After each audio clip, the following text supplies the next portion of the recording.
আমি কিন্তু করি আমাদের বাড়িতে কাঁঠালে কাবাব করি, মাংসের পরিবর্তে কাঁঠালটা দিয়েই আমরা ওই স্বামী কাবাব বানানো বা বার্গার বানানো, কারণ আমাদের এখন অনেকে ভেজিটেরিয়ান হয়ে গেছে, মাছ খায় কিন্তু মাংস খায় না, তো তাদের জন্য বিকল্প কাঁঠাল।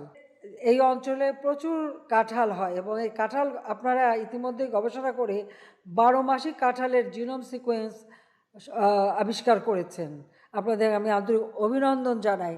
আপনারা বোধহয় একটা জিনিস জানেন কি না, আজকে সমগ্র উন্নত বিশ্বে অনেকেই কিন্তু মাংস খেতে চায় না, মাংসের পরিবর্তে এখন কাঁঠাল, এবং এই কাঁচা কাঁঠাল, এই কাঁঠালের কাবাব হয়, কাঁঠালের বার্গার হয়, কাঁঠাল নানাভাবে কিন্তু এটা বিদেশে এখন মানে ব্যবহার করছে, খাচ্ছে, এবং তার দাম কিন্তু অনেক বেশি।